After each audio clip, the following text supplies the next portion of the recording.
नमस्कार दोस्तों, मैं हरप्रीत सिंह स्वागत करता हूं आपका वेददर्शनम चैनल की इस वीडियो में। इस वीडियो में हम मेवाड़ के गोहिल वंश से संबंधित वीर शिरोमणि जो महाराणा प्रताप है उनसे संबंधित 50 प्रश्न हल करेंगे। इससे पहले हम 400 प्रश्न मेवाड़ के गोहिल वंश से संबंधित हल कर चुके हैं। चलिए प्रश्न नंबर 401 से शुरू करते हैं। प्रश्न नंबर 401, महाराणा प्रताप का जन्म 9 मई 1540 ईस्वी को कुंभलगढ़ दुर्ग के किस विशेष स्थान पर हुआ? जनाना महल, बादल महल जूनी कचहरी, झाली रानी का मालिया या कटारगढ़ का महलों वाला भाग। देखिए, जो महाराणा प्रताप है उनका जन्म ज्येष्ठ शुक्ल तृतीया को विक्रम संवत 1597 को जो कुंभलगढ़ है उसके बादल महल में जूनी कचहरी में हुआ था। तो इसमें जो ऑप्शन बी है वो बिल्कुल सही हो जाएगा। ठीक है, अगला प्रश्न, प्रश्न नंबर 402, भील जनजाति के साथ महाराणा प्रताप के बचपन और उनके जन समर्थन को दर्शाने वाला नाम कीका का शाब्दिक अर्थ क्या है? छोटा भाई, पहाड़ों का रक्षक, आदिवासी नायक या छोटा बच्चा। देखिए, जो स्थानीय भील भाषा है उसमें कीका या फिर जो कूका होता है उसका अर्थ होता है छोटा बच्चा। और जो महाराणा प्रताप उन्होंने अपना प्रारंभिक जीवन जो है वो पहाड़ों और जंगलों के बीच भीलों में बिताया था, तो उन्हें बचपन में वहां पर कीका कहा जाता था। तो इसका सही उत्तर हो जाएगा छोटा बच्चा, ऑप्शन डी। अगला प्रश्न, प्रश्न नंबर 403, मेवाड़ के इतिहास में घटित राजमहलों की क्रांति का मुख्य उद्देश्य क्या था? जगमल को हटाकर प्रताप को न्यायोचित शासक बनाना, उदय सिंह की नीतियों का विरोध करना, मुगलों के साथ संधि की पहल करना या सामंतों की शक्तियों में वृद्धि करना। देखिए, जो उदय सिंह थे उनके द्वारा जगमाल जो थे उनको उत्तराधिकारी बनाना जो था वो परंपरा के विरुद्ध था। तो सामंतों ने जो जगमाल था उसको गद्दी से उतार करके जो बड़े पुत्र थे महाराणा प्रताप उनका राज्याभिषेक किया, जिसको राजमहलों की क्रांति कहा जाता है। तो इसमें ऑप्शन ए जो है वो बिल्कुल सही हो जाएगा, जगमाल को हटाकर प्रताप को न्यायोचित शासक बनाना। अगला प्रश्न, प्रश्न नंबर 404, महाराणा प्रताप के प्रथम राज्याभिषेक 28 फरवरी 1572 के संदर्भ में कौन सा तथ्य ऐतिहासिक रूप से सही है? यह कुंभलगढ़ दुर्ग के प्रांगण में हुआ था, यह चित्तौड़गढ़ के विजय स्तंभ के पास हुआ था, यह गोगुंदा की महादेव बावड़ी पर संपन्न हुआ था, इस समारोह में अकबर का दूत उपस्थित था। देखिए, इसका सही उत्तर हो जाएगा ऑप्शन सी, यह गोगुंदा में महादेव बावड़ी पर संपन्न हुआ था। जो महाराणा प्रताप है उनका प्रथम राज्याभिषेक गोगुंदा में महादेव बावड़ी पर हुआ था। और उदय सिंह जो थे उनके दाह संस्कार के समय परंपरा के अनुसार जो जगमाल थे वो अनुपस्थित थे, जिससे जो सामंत थे उन्होंने महाराणा प्रताप को चुना था। उसके अलावा जो कुंभलगढ़ का प्रांगण है वहां पर महाराणा प्रताप का दूसरा और विधिवत समारोह हुआ था। ठीक है, अगला प्रश्न, प्रश्न नंबर 405, कुंभलगढ़ में आयोजित महाराणा प्रताप के विधिवत राज्याभिषेक समारोह में मारवाड़ के किस शासक की उपस्थिति ने मुगल विरोधी मोर्चे को मजबूती दी थी? राव मालदेव, राव चंद्रसेन, मोटा राजा उदय सिंह या राव गांगा।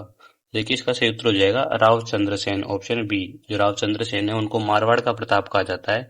इस समारोह में वे उपस्थित थे और वे स्वयं भी मुगलों के विरुद्ध संघर्षरत थे। अगला प्रश्न, प्रश्न नंबर 406, जगमल ने जब मेवाड़ के राज सिंहासन से हटा दिया गया तो उसने अकबर की शरण ली। अकबर ने उसे पुरस्कार स्वरूप कौन सी जागीरें प्रदान की? मांडलगढ़ और बदनौर, चावंड और बारडोली, चित्तौड़गढ़ और बदनौर, जहाजपुर और आदि सिरोही।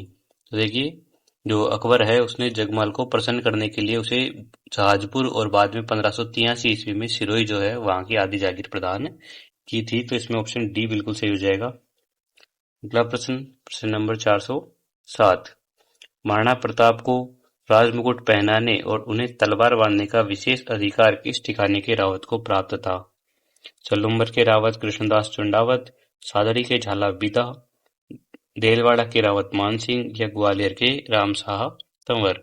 देखिए, जो सलूम्बर के चुंडावत थे वो चुंडावत सामंत थे। उन सामंतों को मेवाड़ के महाराणा का राज अलग करने का जो पुश्तैनी अधिकार था वो प्राप्त था, और जो कृष्णदास चुंडावत थे उन्होंने ही महाराणा प्रताप को तलवार बांधी थी। तो इसमें ऑप्शन ए बिल्कुल सही हो जाएगा। अगला प्रश्न, प्रश्न नंबर 408, प्रताप के शासक बनने के समय मेवाड़ की तत्कालीन समस्याओं के संदर्भ में असत्य कथन का चयन कीजिए। चित्तौड़गढ़ जैसे महत्वपूर्ण दुर्गों पर मुगलों का कब्जा था, जगमल और शक्ति सिंह जैसे भाई मुगलों के पक्ष में थे, मेवाड़ आर्थिक और सैन्य रूप से भारत का सबसे शक्तिशाली राज्य था। सामंतों के बीच उत्तराधिकार को लेकर वैचारिक मतभेद थे। देखिए यहाँ में असत्य चयन करना है। तो देखिए जो महाराणा प्रताप है उनकी विरासत में एक अत्यंत दुर्बल और अर्थव्यवस्था और बिखरी हुई सेना मिली थी। मुगलों के निरंतर आक्रमणों ने मेवाड़ को संसाधनों के लिए संघर्षरत कर दिया था। इसमें जो ऑप्शन सी है वो गलत हो जाएगा। मेवाड़ आर्थिक और सैन्य रूप से भारत का सबसे शक्तिशाली राज्य नहीं था उस समय। अगला प्रश्न, प्रश्न नंबर 409। अकबर ने प्रताप को अधीनता स्वीकार करने हेतु समझाने के लिए सर्वप्रथम किस दूत को भेजा था? राजा मानसिंह, जलाल खां कोरची, राजा टोडरमल या राजा भगवंत दास? देखिए नवंबर 1572 में जो जलाल खां कोरची है उसको सबसे पहले शिष्टमंडल के रूप में अकबर ने भेजा था। वो अकबर का एक विश्वसनीय मनसबदार था। तो इसमें जो ऑप्शन बी है वो बिल्कुल सही हो जाएगा, जलाल खां कोरची। उसके अलावा जो मानसिंह है वो दूसरे शिष्टमंडल में गए थे और जो टोडरमल थे वो चौथे और अंतिम दूत थे और जो भगवंत दास है वो तीसरे दूत थे। ठीक है। अगला प्रश्न, प्रश्न नंबर 410। सूची 1 शिष्टमंडल के नेता को सूची 2 भेजे जाने के माह या वर्ष से सुमेलित करना है। देखिए सबसे पहले जो है वो जलाल खां आए थे नवंबर 1572 में। उसके बाद में जो कुंवर मान सिंह है वो जून 1573 में। भगवंत दास जो है वो सितंबर अक्टूबर 1573 में और जो टोडरमल है वो जून 1573 में गए थे। तो इस तरह से यहाँ पर ऑप्शन डी जो है वो बिल्कुल सही हो जाएगा, QRPS। अगला प्रश्न, प्रश्न नंबर 411। मानसिंह और महाराणा प्रताप की ऐतिहासिक भेंट के स्थान और संदर्भ में इतिहासकारों के बीच कौन सा मतभेद प्रमुख है? अमर काव्यम और राज प्रशस्ति के अनुसार यह भेंट उदय सागर की पाल पर हुई थी। अबुल फजल के अनुसार यह भेंट गोगुंदा में हुई थी। कर्नल टोड और ओझा के अनुसार भोजन के समय दोनों में कटुता और वैमनस्य उत्पन्न हुआ। यह उपयुक्त सभी कथन ऐतिहासिक सत्य है। देखिए जो मानसिंह है और जो महाराणा प्रताप है उनकी ऐतिहासिक भेंट के संदर्भ में जो अमर काव्यम और राज प्रशस्ति है उसमें उदय सागर की पाल पर भेंट का उल्लेख करते हैं और जो अबुल फजल है उन्होंने इसे गोगुंदा में बताया है, लेकिन जो अधिकांश राजस्थानी स्रोत है वो उदय सागर को ही मानते हैं। तो इसमें जो ऑप्शन ए है वो बिल्कुल सही हो जाएगा, ये सबसे प्रमुख है। अमर काव्यम और राज प्रशस्ति के अनुसार यह भेंट उदय सागर की पाल पर हुई थी। अगला प्रश्न, प्रश्न नंबर 412। अकबर के तीसरे शिष्टमंडल के दौरान प्रताप ने अपने किस प्रतिनिधि को मुगल दरबार में भेजने का आश्वासन दिया था? कुंवर मान सिंह, झालाबीदा, कुंवर अमर सिंह या भामाशाह? देखिए जो भगवंत दास थे उनके समय प्रताप ने स्वयं दरबार में न जाकर अपने पुत्र जो अमर सिंह है उनको भेजने की बात कही थी, लेकिन जो अकबर था वो इससे संतुष्ट नहीं था। वो वहां पर जो महाराणा प्रताप थे उनकी व्यक्तिगत उपस्थिति चाहता था। इसमें ऑप्शन सी बिल्कुल सही हो जाएगा, कुंवर अमर सिंह। अगला प्रश्न, प्रश्न नंबर 413। शिष्टमंडलों की विफलता का महाराणा प्रताप के लिए सबसे महत्वपूर्ण सामरिक परिणाम क्या रहा? मेवाड़ को बाहरी सैन्य सहायता मिली, मुगलों ने मेवाड़ पर आर्थिक प्रतिबंध लगा दिए, प्रताप को युद्ध की तैयारी के लिए बहुमूल्य समय मिल गया या अकबर ने मेवाड़ का साम्राज्य प्रताप को लौटा दिया? देखिए वार्ताओं के दौरान जो मेवाड़ की आर्थिक स्थिति थी वो चरमरा गई थी, क्योंकि व्यापारिक मार्ग मुगलों के द्वारा रोके जा रहे थे और जो शांति की उम्मीद थी वो बिल्कुल खत्म हो चुकी थी। तो इसमें जो ऑप्शन बी है वो बिल्कुल सही हो जाएगा, मुगलों ने मेवाड़ पर आर्थिक प्रतिबंध लगा दिए। अगला प्रश्न, सुमेलित कीजिए सूची 1 जिसमें लेखक या ग्रंथ है और सूची 2 जिसमें मानसिंह और प्रताप जो है महाराणा प्रताप उनके भेंट का स्थान है। इनको सुमेलित करना है हमें। देखिए जो अबुल फजल है उन्होंने अपनी पुस्तक में भेंट का जो स्थान है वो गोगुंदा बताया है। जो राज प्रशस्ति है और अमर काव्यम है इन दोनों में उदय सागर की पाल को बताया गया है। ठीक है, तो इस तरह से यहाँ पर हमारा जो ऑप्शन डी है वो सही हो जाएगा।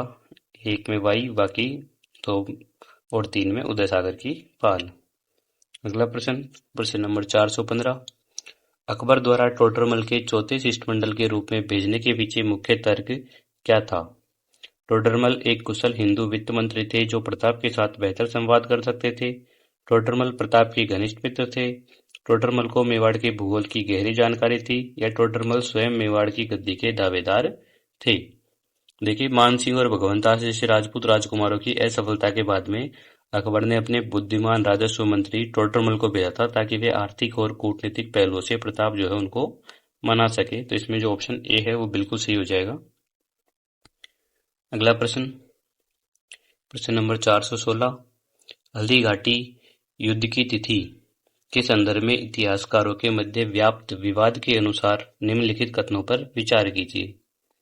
डॉक्टर एल एल श्रीवास्तव अधिकांश मान्य स्रोत 18 जून 1576 की तिथि देते हैं। डॉक्टर गोपीनाथ शर्मा अपने शोध के आधार पर 21 जून 1576 को युद्ध की तिथि मानते हैं। उपयुक्त में से कौन सा कथन सत्य है? देखिए, यहाँ पर जो दोनों कथन है दोनों ही बिल्कुल सत्य हो जाएंगे, क्योंकि जो अधिकांश इतिहासकार है उनके अनुसार युद्ध जो है वो 18 जून को हुआ था, जबकि डॉक्टर गोपीनाथ शर्मा जो है वो 21 जून को सही तिथि मानते हैं। ठीक है, और जो आरपीएससी है उसने पिछली बार जो 18 जून है उसको सही माना था, तो 18 जून ज्यादा ध्यान रखिएगा आप अच्छे से। अगला प्रश्न, प्रश्न नंबर 417, हल्दी घाटी युद्ध में मुगल सेना का नेतृत्व कर रहे कुंवर मान सिंह के संदर्भ में असत्य कथन चुनिए। अकबर ने मान सिंह को 5000 का मनसब प्रदान किया था। मान सिंह को इस अभियान के समय फर्जंद पुत्र की उपाधि दी गई थी। मान सिंह ने अपना मुख्य सैन्य शिविर मांडलगढ़ पर लगाया था। मान सिंह हवाई नामक हाथी पर सवार होकर युद्ध कर रहे थे। देखिए, यहाँ हमें असत्य ढूंढना है। देखिए, जो मान सिंह है उनको फर्जंद की जो उपाधि थी वो पहले ही दे दी थी, लेकिन युद्ध में सफलता न मिलने पर जो अकबर है उसने उनकी ड्योढ़ी जो थी वो बंद कर दी थी। ड्योढ़ी का मतलब है दरबार में प्रवेश, वो बंद कर दिया था। तो इसमें ऑप्शन बी जो है वो गलत हो जाएगा। और उसके अलावा जो उनके हाथी का नाम था वो था मर्दाना, ना कि हवाई। अगला प्रश्न, प्रश्न नंबर 418, महाराणा प्रताप की सेना के हरावल अग्रिम पंक्ति दस्ते में शामिल योद्धाओं के संदर्भ में निम्नलिखित कथनों का परीक्षण कीजिए। इस दस्ते का नेतृत्व अफगान सेनापति हकीम खां सूरी कर रहे थे। इसमें सलूम्बर के रावत कृष्णादास चुंडावत और देलवाड़ा के रावत मानसिंह शामिल थे। ग्वालियर के राजा रामशाह तंवर अपने पुत्रों के साथ इसी अग्रिम पंक्ति में थे। देखिए, यहाँ पर जो है सभी कथन बिल्कुल सत्य है, 1, 2 और 3 सभी। तो ऑप्शन डी जो है वो बिल्कुल सही हो जाएगा। प्रताप की जो रावल सेना है उसमें हकीम खां सूरी, कृष्णदास चुंडावत, भीम सिंह रावत सांगा, रामदास और ग्वालियर के जो रामशाह तंवर थे वो अपने तीनों पुत्रों के साथ में शामिल थे।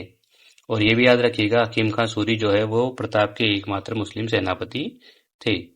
अगला प्रश्न, मुगल सेना की व्यूह रचना के अनुसार हरावल दस्ते का नेतृत्व किन सेनापतियों के पास था? सैयद हासिम, मोहम्मद रफी बदख्शी और जगन्नाथ कछवा, आसफ खां और गाजी खां बदख्शी, मेहतर खां और मुजाहिद बेग, केवल कुंवर मान सिंह। देखिए, जो मुगलों की सेना थी उनके हरावल अर्थात अग्रिम भाग में सैयद हासिम, मोहम्मद रफी बदख्शी और जगन्नाथ कछवा जैसे योद्धा शामिल थे। तो इसमें जो ऑप्शन ए है वो बिल्कुल सही हो जाएगा। और जो ऑप्शन बी है आसफ खां और गाजी खां बदख्शी, ये बाएं पार्श्व और मध्य भाग में थे। उसके अलावा जो मेहतर खां है वो पीछे वाले भाग में थे जिसको चंदावल कहा जाता है, और जो मान सिंह है वो मध्य में थे, बीच में। मुगलों की जो सेना है उसमें लगभग 80 चुनिंदा युवा सैनिक जो थे वो हरावल के अग्रिम रक्षक के रूप में थे, ये भी याद रखिएगा। अगला प्रश्न, प्रश्न नंबर 420, युद्ध के दौरान जब प्रताप संकट से गिर गए तब किस वीर सेनापति ने उनका छत्र और राजचिन्ह धारण कर उन्हें सुरक्षित बाहर निकाला? हकीम का सूरी, मानसिंह सोनगरा, झाला बीदा या रावत कृष्णदास चुंडावत। देखिए, जो सादड़ी के झाला बीदा है जिन्हें झाला मन्ना भी कहा जाता है, उन्होंने प्रताप के घायल होने पर उनका मुकुट और राजचिन्ह धारण कर लिया ताकि सेना को लगे कि महाराणा अभी भी युद्ध क्षेत्र में है। तो इसमें जो ऑप्शन सी है वो बिल्कुल सत्य हो जाएगा, झाला बीदा सादड़ी। झाला बीदा का जो बलिदान है वो मेवाड़ के इतिहास में स्वामी भक्ति का सर्वोच्च उदाहरण माना जाता है। अगला प्रश्न, प्रश्न नंबर 421, निम्नलिखित कथनों पर विचार कीजिए और सही कूट का चयन कीजिए। प्रताप की सेना के चंदावल पक्ष भाग का नेतृत्व राणा पूंजा और उनके भील सैनिकों ने किया। गोपीनाथ शर्मा और पुरोहित जगन्नाथ जैसे विद्वान भी चंदावल दस्ते में शामिल थे। भामाशाह और उनके भाई ताराचंद ने युद्ध के दौरान मध्य भाग में मोर्चा संभाला। देखिए, जो प्रताप की सेना है उसमें चंदावल भाग जो पीछे का भाग है वो राणा पूंजा भील और पुरोहित गोपीनाथ मेहता रतनचंद और भामाशाह ताराचंद जैसे लोग शामिल थे। और जो चंदावल दस्ता है वो अक्सर युद्ध की सुरक्षित दूरी से युद्ध की निगरानी और आपूर्ति का कार्य करता था। तो इसमें जो ऑप्शन बी है वो बिल्कुल सही हो जाएगा, 1, 2, 3 सभी। अगला प्रश्न, प्रश्न नंबर 422। हल्दी घाटी युद्ध में वीरता दिखाने वाले हाथियों के संदर्भ में कौन सा युग्म सम्मिलित नहीं है? प्रताप के हाथी लूणा और रामप्रसाद, मुगलों के हाथी गजमुक्ता और गजराज, मानसिंह का हाथी मर्दाना, अकबर का हाथी पीर प्रसाद।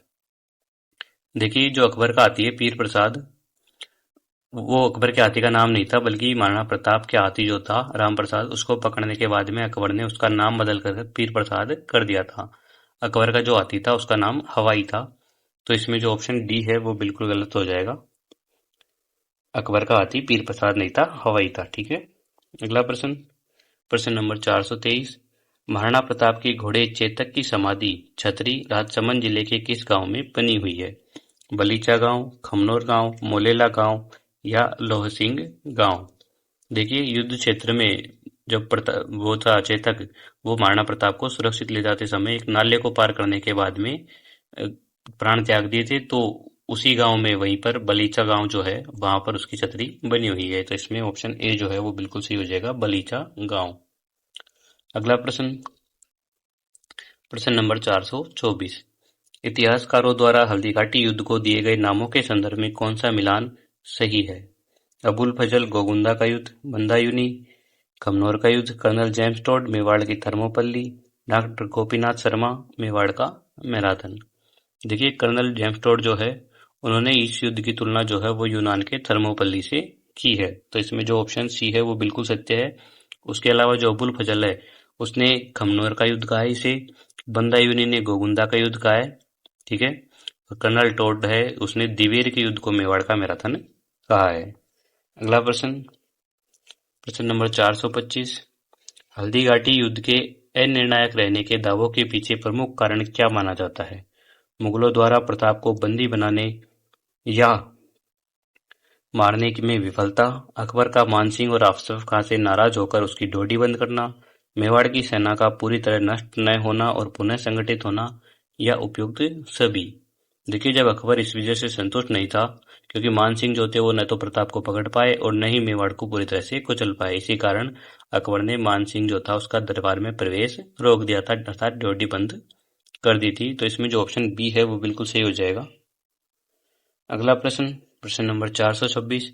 युद्ध के दौरान मुगल सेना में अकबर के स्वयं आने की झूठी अफवाह किसने फैलाई थी ताकि भागती मुगल सेना पुनः संगठित हो सके?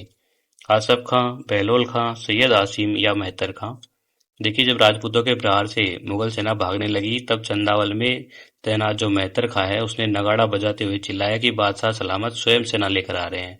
तो इसमें जो ऑप्शन डी है वो बिल्कुल सही हो जाएगा, मेहतर खां। अगला प्रश्न, प्रश्न नंबर 427। कथन ए। हल्दी घाटी का युद्ध बनास नदी के तट पर स्थित रक्त तलाई में लड़ा गया। कारण आर, भीषण रक्तपात के कारण इस स्थान का नाम रक्त तलाई पड़ा और यहाँ दोनों पक्षों के सैकड़ों सैनिक वीर गति को प्राप्त हुए। देखिए यहाँ पर ही बिल्कुल दोनों ही कथन जो है बिल्कुल सत्य हो जाएंगे और कारण जो है वो कथन की सही व्याख्या करता है। जिसमें ऑप्शन ए सही होगा। खमनोर के पास में जो बनास नदी है उसके किनारे पर इस विशाल मैदान में इतना खून बहा कि इसे रक्त तलाई कहा जाने लगा। इसमें लगभग 500 मुगल सैनिक और 120 से 300 के करीब मेवाड़ के जो सैनिक थे वो वीर गति को प्राप्त हुए थे। तो दोनों ही तर्क और तथ्य जो है वो मजबूत है। उसके अलावा जो बंदायूनी है उसने यहाँ पर राजपूतों के खून से अपनी दाढ़ी रंगी थी, ये भी याद रखिएगा। अगला प्रश्न, प्रश्न नंबर 428। हल्दी घाटी के युद्ध के पश्चात महाराणा प्रताप द्वारा अपनाई गई रणनीतियों के संदर्भ में कथनों पर विचार कीजिए। उन्होंने अपनी राजधानी अस्थायी रूप से अवरगढ़ कमलनाथ पर्वत के पास स्थानांतरित किया। उन्होंने छापामार युद्ध नीति अपनाई जिसे मैदानी भागों को खाली करा दिया गया। उन्होंने मुगलों के व्यापारिक मार्गों को अवरुद्ध करने हेतु पहाड़ी क्षेत्रों में नाकाबंदी की। देखिए यहाँ पर तीनों ही कथन बिल्कुल सत्य है। युद्ध के बाद में जो महाराणा प्रताप थे उन्होंने कुंभलगढ़ को केंद्र बनाया, लेकिन अस्थायी रूप से अवरगढ़ में रहे थे। उन्होंने रसद की कमी पैदा करने के लिए जो मैदानी भाग थे उसकी फसलें और जो बस्तियां थी वो सारी खाली करवा दी थी। तो इसमें जो ऑप्शन डी है वो बिल्कुल सत्य हो जाएगा, 1, 2, 3 सभी। अगला प्रश्न, प्रश्न नंबर 429। बंदायूनी की प्रसिद्ध पुस्तक का नाम क्या है जिसमें हल्दी घाटी के युद्ध का आंखों देखा विवरण मिलता है? अकबरनामा, मुंतखब तवारीख, तुजुक ए जहांगीरी या वीर विनोद। देखिए जो अब्दुल कादिर बंदायूनी है उन्होंने अपनी कृति मुंतखब तवारीख में इस युद्ध का सजीव चित्रण किया है, तो इसमें जो ऑप्शन बी है वो बिल्कुल सही हो जाएगा, मुंतखब उग तवारीख। उसके अलावा जो अकबरनामा है वो अबुल फजल की रचना है। तुजु के जहांगीरी जो है वो सम्राट जहांगीर की आत्मकथा है, और जो वीर विनोद है वो कवि राजा श्यामल दास की रचना है। ठीक है, और बंदायूनी जो है उसने इस युद्ध को जिहाद के रूप में देखा था। अगला प्रश्न, प्रश्न नंबर 430, हल्दी घाटी युद्ध के दौरान महाराणा प्रताप के साथ कौन से ग्वालियर के राजा और उनके पुत्र शहीद हुए थे? विक्रमादित्य तंवर, शालिवाहन तंवर, भवानी सिंह और प्रताप सिंह या रामशाह तंवर। देखिए जो ग्वालियर के राजा थे रामशाह तंवर और उनके जो 3 पुत्र थे शालिवाहन, भवानी सिंह और प्रताप सिंह, ये तीनों ही प्रताप की ओर से लड़ते हुए वीरगति को प्राप्त हुए थे। तो इसमें जो ऑप्शन डी है रामशाह तंवर वो ज्यादा सही हो जाएगा, क्योंकि यहाँ पर पिता का नाम है, अन्य जो नाम है वो रामशाह तंवर के पुत्रों के नाम है। अगला प्रश्न, प्रश्न नंबर 431, महाराणा प्रताप और भामाशाह की वह ऐतिहासिक भेंट कहाँ हुई जिसे मेवाड़ की संघर्ष का आर्थिक संबल प्रदान किया? चूलियाग्राम, बलीचा गांव, चावंड के महलों में या गोगुंदा की पहाड़ियों में। देखिए इसका सही उत्तर हो जाएगा चूलियाग्राम, ऑप्शन ए। जो महाराणा प्रताप आर्थिक संकट से भटक रहे थे तब चूलियाग्राम में भामाशाह जो थे वो उनसे मिले और उन्होंने अपनी संपत्ति उनको भेंट की थी। अगला प्रश्न, प्रश्न नंबर 432, भामाशाह द्वारा दी गई सहायता राशि के संबंध में कौन सा विवरण ऐतिहासिक रूप से सटीक है? 10 लाख स्वर्ण मुद्राएं, 50 लाख रुपए और 5,000 असरफिया, 25 लाख रुपए और 20,000 स्वर्ण मुद्राएं, 1 करोड़ रुपए या नगद कोष। देखिए जो भामाशाह है उसने प्रताप को 25 लाख रुपए नगद दिए थे और 20,000 स्वर्ण मुद्राएं भेंट की थी, तो इस तरह से ऑप्शन सी जो है वो बिल्कुल सत्य हो जाएगा, 25 लाख रुपए और 20,000 स्वर्ण मुद्राएं। और ये जो असरफिया है वो इनको ही कहा जाता है, स्वर्ण मुद्राओं को ही, ये भी याद रखिएगा। ये जो राशि थी इससे 25,000 सैनिकों का खर्च जो है वो 12 वर्ष तक उस समय उठाया जा सकता था।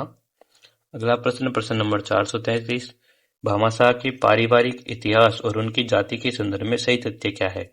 वे ब्राह्मण थे और प्रताप के राजपुरोहित थे। वे ओसवाल जैन परिवार से थे और उन्हें उनके पिता भारमल रणथंभौर के किलेदार थे।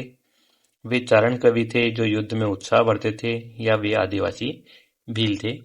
देखिए जो भामाशाह थे वो कावड़िया गोत्र के ओसवाल जैन थे और जो उनके पिता थे भारमल, उन्होंने कुंभा और सांगा के समय सेवा की थी, तो इसमें ऑप्शन बी जो है वो बिल्कुल सही हो जाएगा।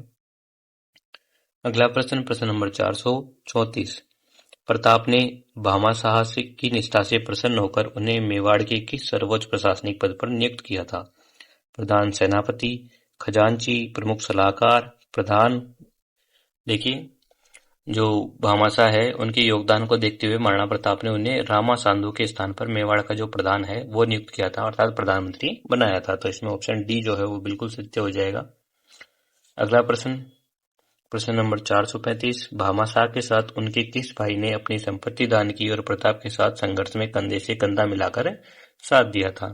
ताराचंद, अमरचंद, करमचंद या जसवंत सिंह। देखिए जो भामाशाह थे उनके भाई ताराचंद थे, उन्होंने भी अपनी पूरी संपत्ति दान की थी और वे स्वयं एक वीर योद्धा थे और मालवा के सुल्तान के विरुद्ध अभियानों में शामिल रहे थे, तो इसमें जो ऑप्शन ए है ताराचंद वो बिल्कुल सत्य हो जाएगा।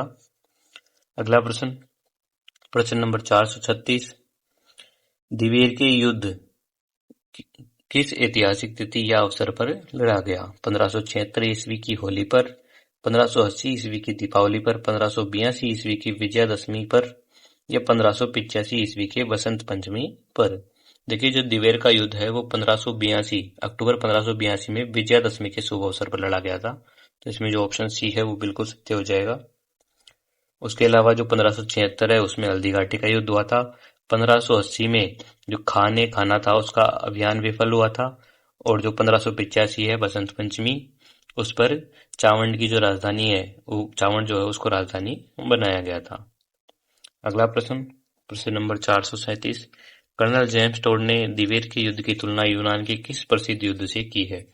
थर्मोपल्ली का युद्ध, मैराथन का युद्ध, प्लासी का युद्ध या वाटरलू का युद्ध।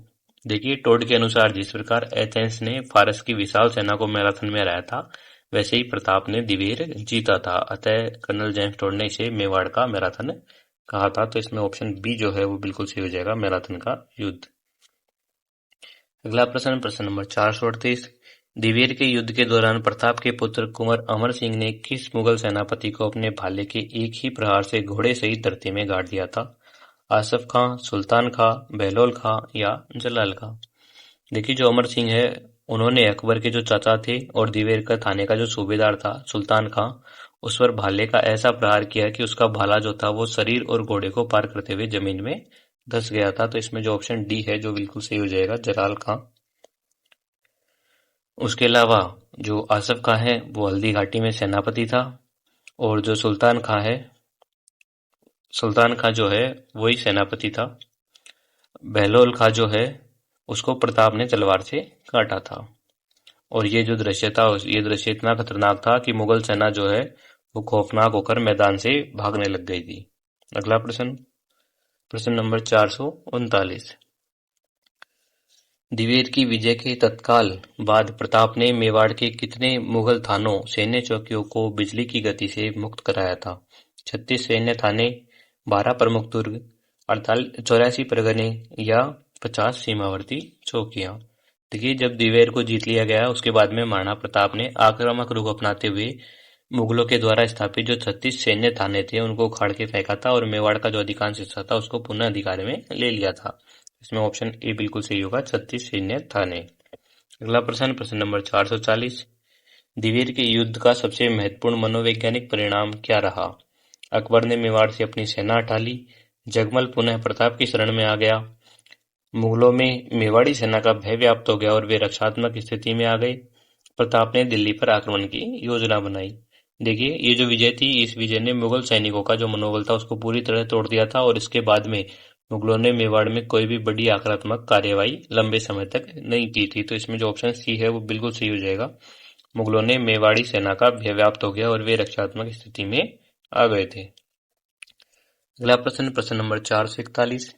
दिवेर की विजय के उपलक्ष्य में प्रताप ने किस क्षेत्र के राठौड़ शासक को पराजित कर अपनी आगामी राजधानी हेतु मार्ग प्रशस्त किया? कुंभलगढ़ के मानसिंह सोनाग्रा, चावंड के लूणा राठौड़, गोगुंदा के भील राजा या चित्तौड़ के मुगल सूबेदार? देखिए, जो चावंड के लूणा राठौड़, उसको महाराणा प्रताप ने 1585 ईस्वी में पराजित किया था और उस क्षेत्र पर अधिकार करके उसे अपनी राजधानी बनाया था। तो इसमें ऑप्शन बी जो है, चावंड के लूणा राठौड़, ये बिल्कुल सही हो जाएगा। अगला प्रश्न नंबर 442। दिवेर के युद्ध को प्रताप के गौरव का प्रस्थान बिंदु क्यों माना जाता है?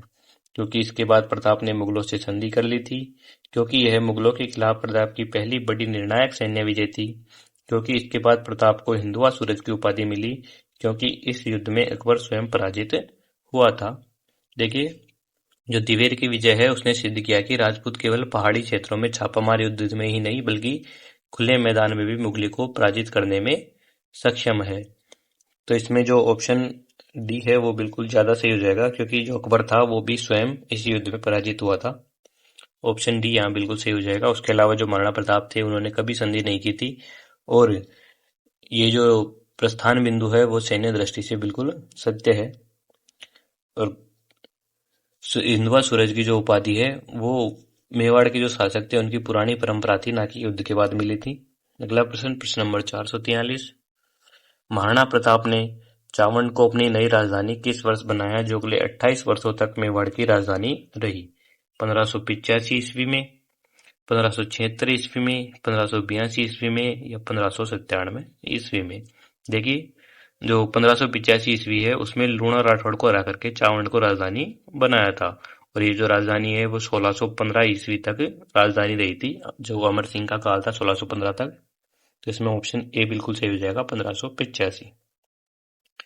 अगला प्रश्न नंबर 444। प्रताप के दरबारी विद्वान चक्रपाणि मिश्र द्वारा रचित वह ग्रंथ कौन सा है जो उद्यान विज्ञान पर आधारित है? मुहूर्तमाला, राज्याभिषेक पद्धति, विश्व वल्लभ या अमरसाल?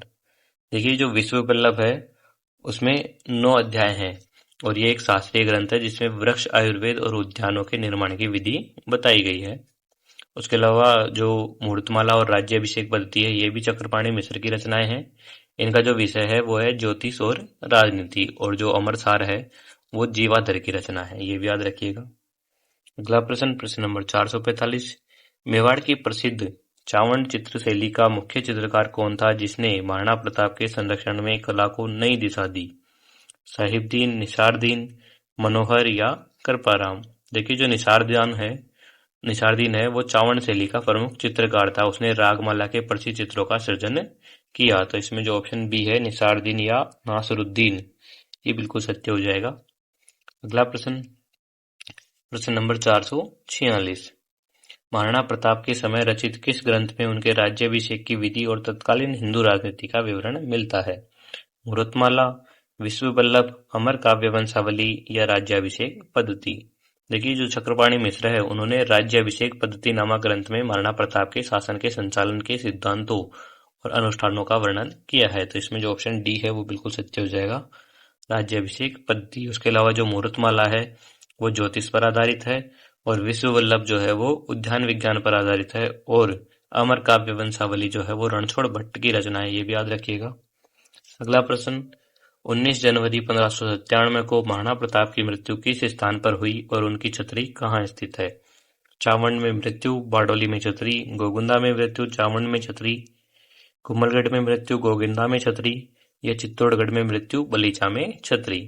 देखिए जो महाराणा प्रताप है उनकी मृत्यु चावंड में धनुष की प्रत्यंता चलाते समय चोट लगने से हुई थी, और जो अंतिम संस्कार है बारडोली गांव के पास में खेजड़ बांध के किनारे किया गया था, जहां पर 8 खंभों की छतरी बनी हुई है। तो इसमें जो ऑप्शन ए है वो बिल्कुल सही हो जाएगा, चावंड में मृत्यु और बारडोली में छतरी। जब प्रताप की मृत्यु हुई उस समय उनकी जो आयु थी वो 57 वर्ष थी, और राज्याभिषेक के समय 32 वर्ष थी, ये भी याद रखिएगा। अगला प्रश्न, प्रश्न नंबर 448। महाराणा प्रताप के अंतिम समय के बारे में वह प्रसिद्ध ऐतिहासिक पंक्ति कौन सी है जिसका वर्णन दरबारी कवि दुर्सा आडा ने अकबर के सामने किया था? मेवाड़ केसरी ने कभी हार नहीं मानी, हिंदुआ सूरज कभी अस्त नहीं होगा, असलेगो अणदग पागलेगो अणनमी, या स्वतंत्रता का दीप जलता रहेगा? देखिए दुर्सा आडा जो थे उन्होंने अकबर के दरबार में प्रताप की महानता का वर्णन करते हुए कहा था कि असलेगो अणदग पागलेगो अणनमी, अर्थात प्रताप ने कभी अपने घोड़ों पर मुगलों का दाग लगने नहीं दिया और न ही अपनी पगड़ी अकबर के सामने झुकाई। तो इसमें ऑप्शन सी बिल्कुल सही हो जाएगा। अगला प्रश्न, प्रश्न नंबर 449। प्रताप की मृत्यु के बाद मेवाड़ का शासन संभालने वाले उनके ज्येष्ठ पुत्र महाराणा अमर सिंह का राज्याभिषेक किस स्थान पर हुआ? कुंभलगढ़, चावंड, गोगुंदा या उदयपुर? देखिए महाराणा जो प्रताप थे उनकी मृत्यु के तत्काल बाद 19 जनवरी 1597 को जो अमर सिंह है उनका राज्याभिषेक चावंड में किया गया था। तो ऑप्शन बी बिल्कुल सही हो जाएगा, चावंड। और जो ये भी याद रखिएगा जो अमर सिंह का काल है उसको राजपूत काल का अभ्युदय भी कहा जाता है। अगला प्रश्न, प्रश्न नंबर 450। महाराणा प्रताप के जीवन का वह अंतिम अधूरा स्वप्न क्या था जिसे वे जीते जी पूरा नहीं कर सके? कुंभलगढ़ को वापस लेना, चावंड को राजधानी बनाना, मुगलों से संधि करना, या चित्तौड़गढ़ और मांडलगढ़ को मुक्त कराना? तो इसमें ऑप्शन डी बिल्कुल सही हो जाएगा, चित्तौड़गढ़ और मांडलगढ़ को मुक्त कराना। जो महाराणा प्रताप थे वो अपने जीवन काल में चित्तौड़गढ़ और मांडलगढ़ को छोड़कर के मेवाड़ के जो सभी हिस्से थे लगभग सारे हिस्सों को उन्होंने जीत लिया था। ये जो 2 दुर्ग थे वही मुगलों के पास रह गए थे। और जो प्रताप थे उन्होंने मरते समय अपने जो सामंत थे उनसे चित्तौड़ को मुक्त कराने की प्रतिज्ञा भी करवाई थी, ये भी याद रखिएगा। इस तरह से हमारे जो मेवाड़ का गोहिल वंश है उससे संबंधित 450 प्रश्न हो चुके हैं, और इससे संबंधित 50 प्रश्नों और हम हल करेंगे अगली वीडियो में। धन्यवाद।